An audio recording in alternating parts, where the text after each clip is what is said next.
नमस्कार दोस्तों, मैं Dharmendra Verma online study with DK में आपका बहुत बहुत स्वागत करता हूं। आज हम बात करने वाले हैं आपकी स्टेट के प्रीवियस ईयर पेपर के बारे में। विगत 5 वर्षों के प्रश्न यहां पर देंगे। देखिए, एक पार्ट है आपका थर्ड पार्ट जिसमें सामान्य अध्ययन पूछा गया है, जिसमें मात्रात्मक योग्यता, तार्किक अभिक्षमता और सामान्य ज्ञान के बारे में पूछा गया है। तो यहाँ पर सिर्फ और सिर्फ हम सामान्य ज्ञान की बात करेंगे और स्टेट की जो आपका यहाँ पर बात करेंगे स्टेट पीआरटी है ना।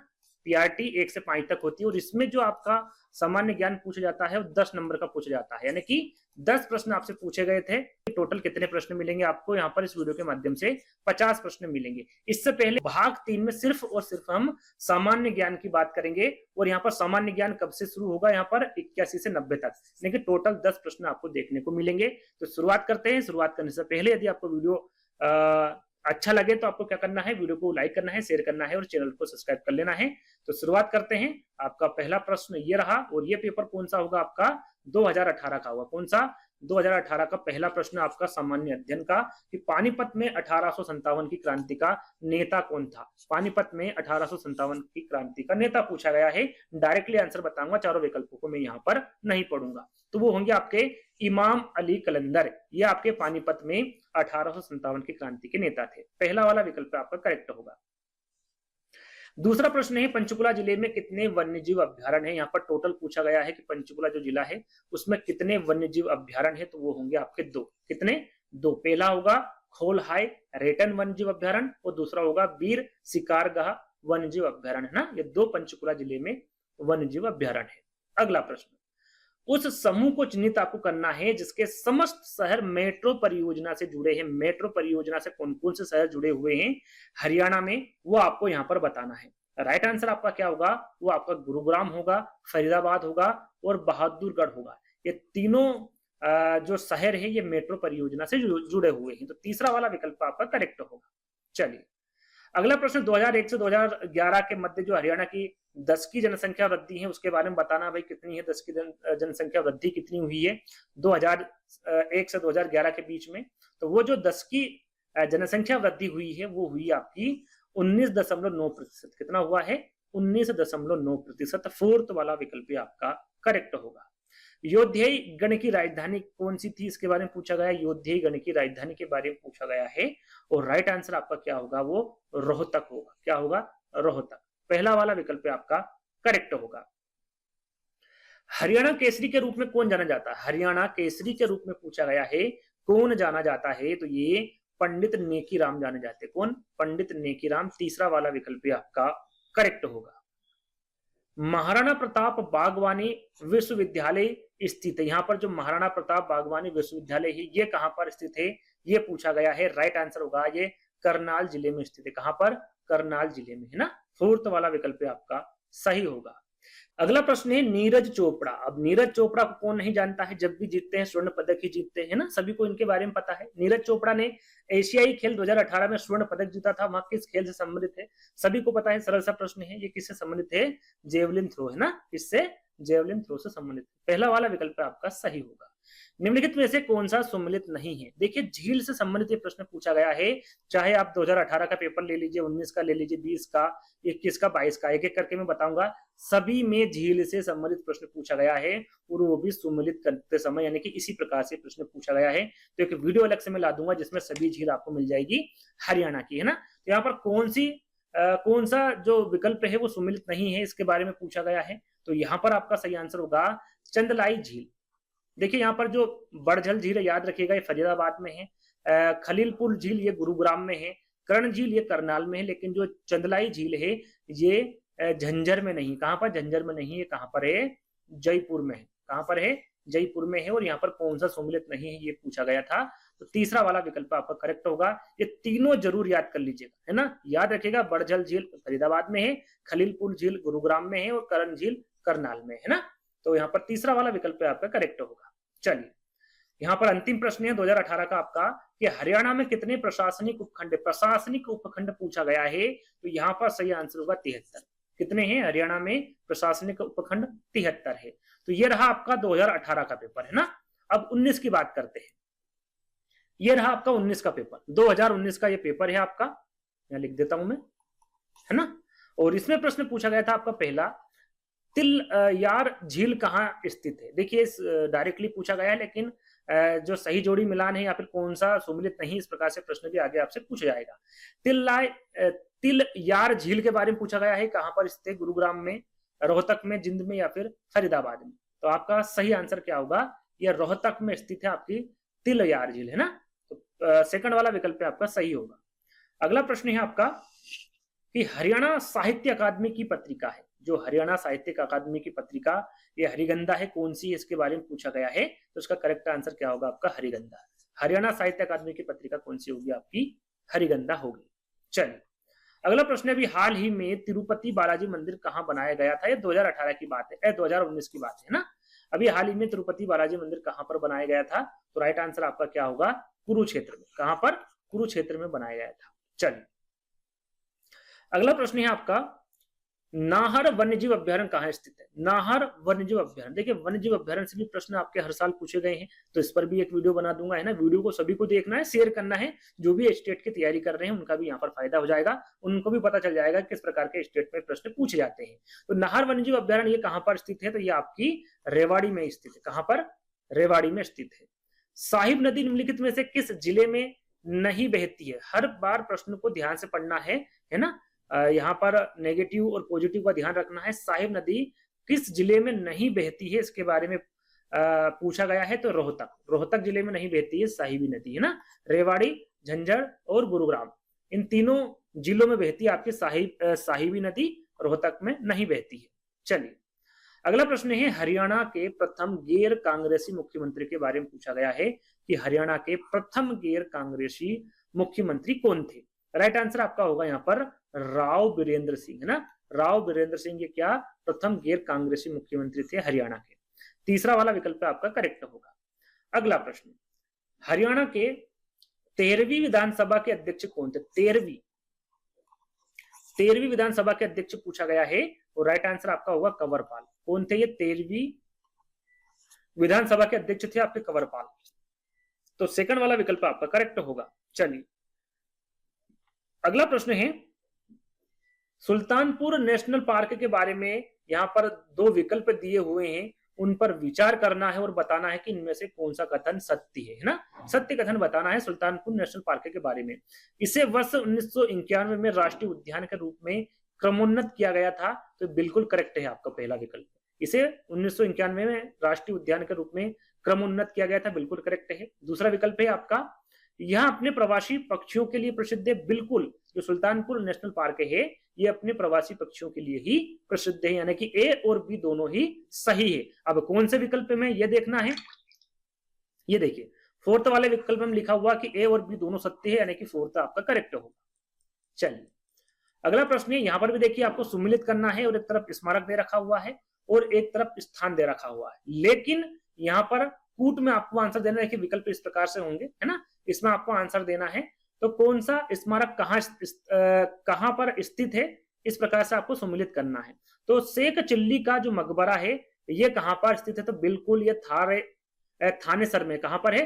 थानेसर में। तो यहाँ पर लिख लेते ए बी सी और डी। ए का क्या होगा आपका? फर्स्ट हो गया, है ना। और गुजरी महल ये कहां पर है? तो आपका बिल्कुल गुजरी महल भी आपका हिसार में स्थित है। और इब्राहिम लोदी का यहाँ पर पहले हम लिख लेते हैं ताकि किसी प्रकार का कंफ्यूजन हमें ना रहे। इब्राहिम लोदी का मकबरा पानीपत, ये भी बिल्कुल सही, पानीपत में है, ये भी आपका थर्ड हो गया। और शीश महल फरूख नगर, तो ये भी फरूख नगर में है शीश महल। देखिए हूबहू दे दिया गया है ना, तो यहाँ पर किसी प्रकार का मेल आप यदि एक या दो भी आपको पता है तो आप यहाँ पर इस स्मारक और स्थान को सुमिलित कर सकते हैं, सही जोड़ी का मिलान कर सकते हैं, यानी कि आपका ए बी सी डी 1 2 3 4 इसी प्रकार से आपके आंसर होंगे। तो यहाँ पर देखेंगे तो आपका सही आंसर होगा 1 2 3 4, यानी कि तीसरा वाला जो विकल्प होगा वो करेक्ट होगा। चलिए अंतिम प्रश्न की ओर अग्रसर होंगे। 2019 का यह अंतिम प्रश्न है आपका, प्रसिद्ध गजल गायिका जोहराबाई संबंधित थी, किससे संबंधित थी भाई? प्रसिद्ध गजल गायिका जोहराबाई। तो राइट आंसर आपका होगा ये अंबाला से संबंधित थी। कहां से? अंबाला से। पहला वाला विकल्प आपका क्या होगा? करेक्ट होगा। चलिए अब हम यहाँ पर 2020 के पेपर की बात करेंगे। लिख देता हूं यहाँ पर कौन सा पेपर है, ये 2020 का पेपर है ना।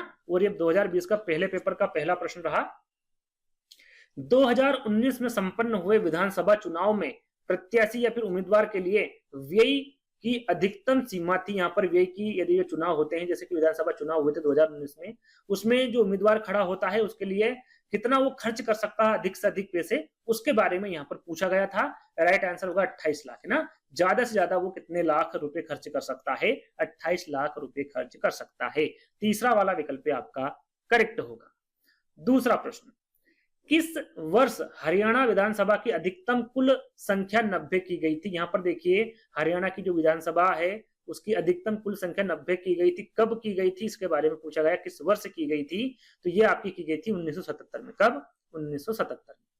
अगला प्रश्न है, निम्नांकित में से कौन सा सबसे छोटा वन्य अभ्यारण्य है? यहाँ पर सबसे छोटा वन्य जीव अभ्यारण्य पूछा गया है आपका हरियाणा में, है ना। तो राइट आंसर आपका क्या होगा? छिलछिला। जो छिलछिला वन जीव अभ्यारण्य है, ये सबसे छोटा अभ्यारण्य है आपका हरियाणा का। तो पहला वाला विकल्प आपका क्या होगा? करेक्ट होगा। अगला प्रश्न है, सुश्री सोनिया लाठेर किस खेल से संबंधित है? यहाँ पर सोनिया लाठेर के बारे में पूछा गया है, ये किस खेल से संबंधित है? तो राइट आंसर होगा मुक्केबाजी। किससे संबंधित है ये? मुक्केबाजी से संबंधित है सुश्री सोनिया लाठेर। 84 का 4 आपका राइट आंसर होगा। चलिए अगला प्रश्न है, यहाँ पर देखिए, निम्नलिखित में से कौन सा एक सही युग में, फिर यहाँ पर झील दे दिया गया है। जैसा कि मैंने आपको बताया था कि हर जो पेपर आपका हुआ 2018 से 22 तक, हर पेपर में आपको देखने को मिलेगा एक प्रश्न झील से संबंधित। तो यहाँ पर आपको सही युग्म का चयन, कौन सा सही युग्म नहीं है, ये आपको बताना है ना।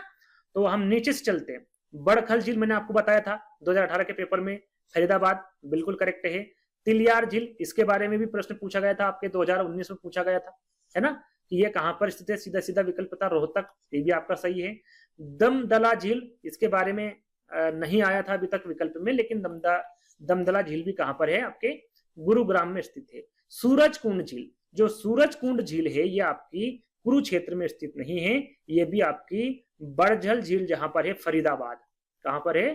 फरीदाबाद में स्थित है आपकी सूरजकुंड झील और बड़खल झील, है ना। ये दोनों ही कहां पर है? आपकी फरीदाबाद में, ना कि कुरुक्षेत्र में। तो क्या पूछा गया था कि एक सही युग्म कौन सा नहीं है? तो करेक्ट आंसर आपका क्या होगा? सूरजकुंड कुरुक्षेत्र, है ना, ये आपका सही युग्म नहीं है।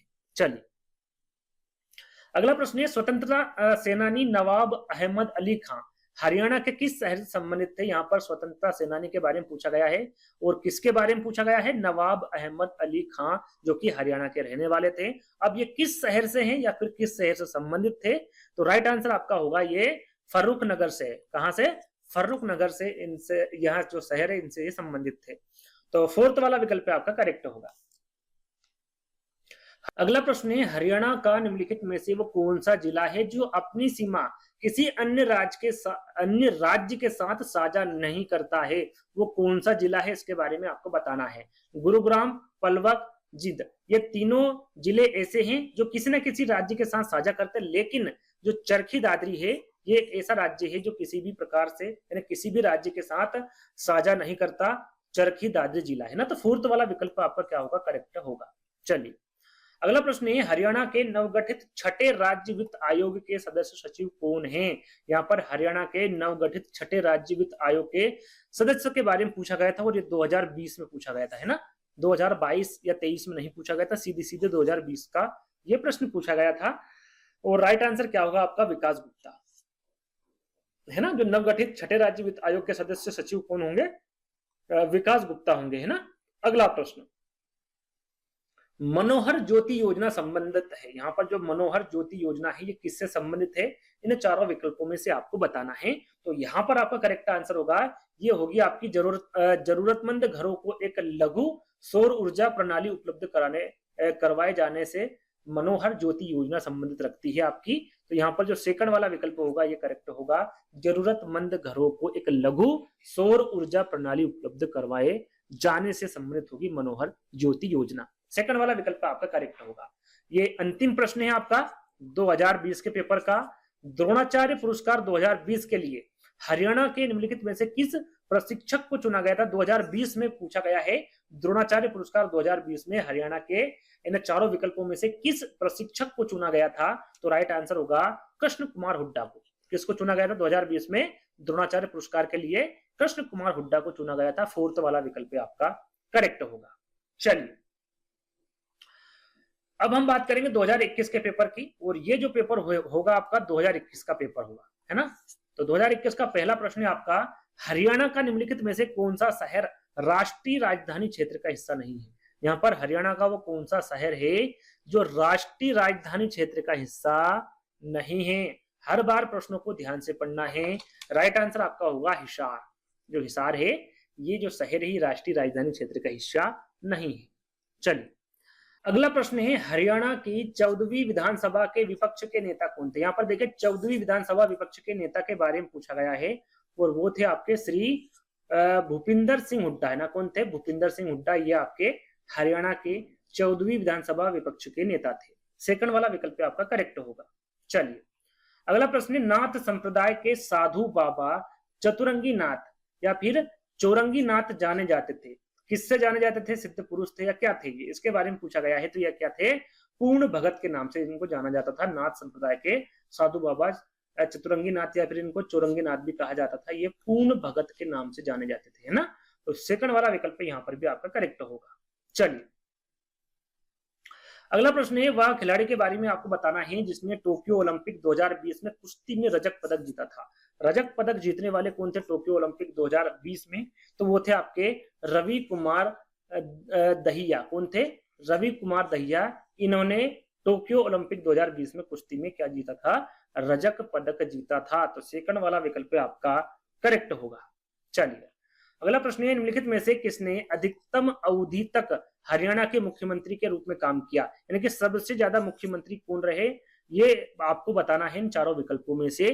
तो राइट आंसर आपका होगा वो थे भजन लाल, है ना। ये जो मुख्यमंत्री थे इनका कार्यकाल सबसे ज्यादा था भजन लाल का।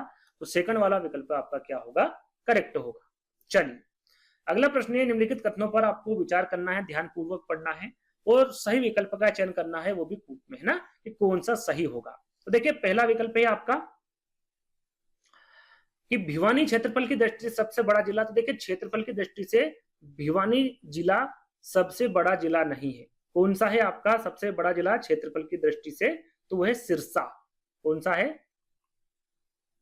सिरसा, है ना। भिवानी नहीं है। क्षेत्रफल की दृष्टि से सबसे बड़ा जिला कौन सा है? सिरसा है। और सबसे छोटे जिले की हम बात करें तो सबसे छोटा जिला है क्षेत्रफल की दृष्टि से फरीदाबाद, है ना। और तो यहां पर पहला वाला विकल्प आपका गलत हो गया। दूसरा देख लेते हैं, हिसार जनसंख्या की दृष्टि से सबसे बड़ा जिला है। देखिए यहाँ पर हिसार भी जनसंख्या की दृष्टि से सबसे बड़ा जिला नहीं है हरियाणा का, वो होगा आपका फरीदाबाद। कौन सा होगा? फरीदाबाद। ये जनसंख्या की दृष्टि से सबसे बड़ा जिला है और सबसे छोटा है पंचकुला। जनसंख्या की दृष्टि से सबसे छोटा जिला कौन सा है? तो वो है पंचकुला, है ना। क्लियर हो गया, यानी कि पहला वाला विकल्प भी गलत है और दूसरा भी गलत है। तो इस हिसाब से ना ही पहला सही है और ना ही दूसरा सही, यानी कि तीसरा वाला विकल्प क्या होगा आपका? करेक्ट हो जाएगा। चलिए अगला प्रश्न है, वो कौन सा जिला है जिसमें सर्वाधिक वन क्षेत्र वाला जो सबसे ज्यादा जिसमें वन क्षेत्र हैं उसके बारे में आपको बताना है वो कौन सा जिला है? तो वो है यमुनानगर, है ना। यमुनानगर जिला, इसमें सर्वाधिक वन क्षेत्र पाए जाते हैं। तो तीसरा वाला विकल्प आपका यहाँ पर करेक्ट होगा। चलिए अगला प्रश्न है, हरियाणा में राष्ट्रीय पशु अनुवांशिकी संस्थान किस जिले में स्थित है? यहाँ पर राष्ट्रीय पशु अनुवांशिकी संस्थान के बारे में पूछा गया है कि हरियाणा के किस जिले में स्थित है।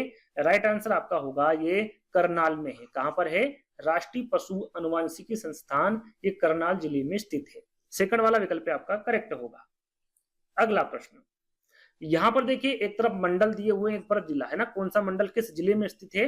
और यहाँ पर आंसर किस में देना है? कूट में आपको देना है ना। कूट में आंसर यहाँ पर आपको देना है। शुरू में हिसार, फिर गुरुग्राम, फिर अंबाला, फिर रोहतक। देखिए हिसार जो है, हिसार जो मंडल है ये कहाँ पर कौन से जिले में है इसके बारे में आपको बताना है। तो ये है आपका सिरसा में। कहाँ पर है? सिरसा में है। गुरुग्राम की हम बात करें तो ये आपका है महेंद्रगढ़ में, है ना। अंबाला की हम बात करें तो अंबाला है आपका पंचकुला में। और रोहतक की हम बात करें तो रोहतक है आपका सोनीपत में। कहां पर है? सोनीपत में। तो इस हिसाब से आपका सही आंसर क्या होगा? चौथा, तीसरा, पहला और दूसरा। 4 3 1 2 कहां पर है? 4 3 1 2 हम देख लेते हैं 4 3 1 तो तीसरे वाले विकल्प में है और यही आपका क्या होगा, करेक्ट आंसर होगा। चलिए अगला प्रश्न है, निम्नलिखित में से कौन सा जोड़ा सही नहीं है। देखिए यहाँ पर फिर झील के बारे में पूछा गया है ना, झील के बारे में सभी पेपर में पूछा गया है और बड़खल झील के बारे में मैंने आपको बताया था, है ना। तीनों जो पेपर मैंने अभी इसके पहले बताए उसमें पूछा गया था। फरीदाबाद बिल्कुल करेक्ट है आपका, फरीदाबाद, है ना। उसके बाद है आपका भिंडावाद झील, ये भी झंझर में स्थित है, ये भी आपका बिल्कुल करेक्ट है। बुलबुल झील आपका जिंद में है, ये भी बिल्कुल सही है। लेकिन जो चंदेली झील है, कौन सी, चंदेली झील, ये आपकी गुरुग्राम में स्थित नहीं है। कहां पर स्थित नहीं है, गुरुग्राम में। कहां पर है, मेवात में। कहां पर है ये, मेवात में स्थित है, ना कि गुरुग्राम में। और यही हमसे पूछा गया था भाई कि कौन सी झील का जोड़ा सही नहीं है, तो तीसरा वाला विकल्प क्या होगा आपका, करेक्ट होगा। तो ये जो पेपर था आपका, ये 2021 का था। किसका पेपर था, 2021 का। अब हम यहां पर बात करेंगे 2022 के पेपर की। ये रहा 2022 का पेपर है और उसका पहला प्रश्न है आपका कि हरियाणा की सबसे ऊंची पहाड़ी श्रृंखला मोरनी हिल से स्थित है। यहाँ पर देखिए दो प्रश्न बन रहे। सबसे ऊंची पहाड़ी श्रृंखला कौन सी हरियाणा की, तो वह मोरनी हिल्स। कहां पर है, जिले की बात करें कहां पर स्थित है, यहाँ पर चारों विकल्पों में से तो राइट आंसर क्या होगा आपका, पंचकुला में, याद रखेगा, है ना। और एक किसमें है, हरियाणा की है सबसे ऊंची पहाड़ी श्रृंखला मोरनी हिल्स, जो कि पंचकुला में स्थित है। तो पहला वाला विकल्प आपका करेक्ट होगा। अगला प्रश्न है, गुरुग्राम महानगरी विकास प्राधिकरण की स्थापना कब की गई थी। गुरुग्राम महानगरी विकास प्राधिकरण की स्थापना पूछी गई है, तो ये की गई थी 2017 में, वर्ष 2017 में इसकी स्थापना की गई थी। अगला प्रश्न है, निम्नलिखित में से कौन सा मंदिर कैथल में स्थित है। कैथल में कौन सा मंदिर स्थित है भाई, हरियाणा में। तो यहाँ पर आपका सही आंसर होगा आपका अंबकेश्वर महादेव मंदिर। ये जो अंबकेश्वर महादेव मंदिर है, ये कैथल में स्थित है। कहां पर है, कैथल में। तीसरा वाला विकल्प आपका करेक्ट होगा। अगला प्रश्न देख लेते हैं, हरियाणा लोक सेवा आयोग के बारे में आपको चारों विकल्पों में से कथनों को चुनना है और कौन सा सही है इसके बारे में कूट में आंसर देना है ना। तो पहला विकल्प देख लेते हैं हम। पहला विकल्प क्या है कि आयोग में एक अध्यक्ष तथा अधिकतम 8 सदस्य होते हैं। तो यहाँ पर देखिए लोकसभा आयोग के बारे में पूछा गया हरियाणा के, तो यहाँ पर एक अध्यक्ष और अधिकतम 8 सदस्य होते हैं, बिल्कुल करेक्ट है। दूसरा विकल्प देख लेते हैं भाई, दूसरा विकल्प क्या कह रहा है कि अध्यक्ष तथा अन्य सदस्यों की नियुक्ति हरियाणा के राज्यपाल द्वारा की जाती है, बिल्कुल करेक्ट है, राज्यपाल के द्वारा ही की जाती है, यानी कि पहला और दूसरा दोनों ही करेक्ट विकल्प हैं। तो इस हिसाब से पहला और दूसरा दोनों सत्य, यानी कि फोर्थ वाला जो विकल्प होगा वो आपका करेक्ट होगा। चलिए 1857 का नायक जिसकी मृत्यु काबुल में हुई थी वो कौन था, तो वो कौन था आपका, राव तुलाराम था, है ना। ये 1857 के नायक थे जिनकी मृत्यु कहां पर हुई थी, काबुल में हुई थी। तो सेकंड वाला विकल्प आपका करेक्ट होगा। चलिए अगला प्रश्न है, परिवार पहचान पत्र योजना के बारे में यहाँ पर दो विकल्प दिए हुए हैं और कूट में ही आपको आंसर देना है। तो पहला विकल्प पढ़ लेते हैं, योजना के तहत हरियाणा के समस्त परिवारों का अधिकृत एवं विश्वसनीय डेटाबेस तैयार किया जा रहा है, बिल्कुल करेक्ट है। परिवार पहचान पत्र योजना के तहत हरियाणा के समस्त परिवारों का अधिकृत एवं विश्वसनीय डेटाबेस तैयार किया जा रहा है, पहला वाला विकल्प करेक्ट है। दूसरा देख लेते हैं, समस्त मौजूदा योजनाएं जैसे कि विभिन्न छात्रवृत्तियां तथा सब्सिडी परिवार पहचान पत्र से जोड़ी जाएगी, तो बिल्कुल करेक्ट है, इस प्रकार से काम किया जाएगा, यानी कि यहाँ पर भी पहला और दूसरा विकल्प करेक्ट होगा। पहला और दूसरा यानी कि यहाँ पर भी कौन सा विकल्प होगा, फोर्थ वाला करेक्ट होगा। चलिए हरियाणा के मुख्य सूचना आयुक्त कौन है, यहाँ पर हरियाणा के मुख्य सूचना आयुक्त के बारे में पूछा गया है, कौन है, तो वो होंगे आपके श्री विजयवर्धन। कौन होंगे, श्री विजयवर्धन होंगे, है ना। अगला प्रश्न, हरियाणा के राज्य चुनाव आयुक्त कौन है, हरियाणा के राज्य चुनाव आयुक्त के बारे में पूछा गया है, तो वो होंगे आपके धनपत सिंह। कौन होंगे, धनपत सिंह होंगे।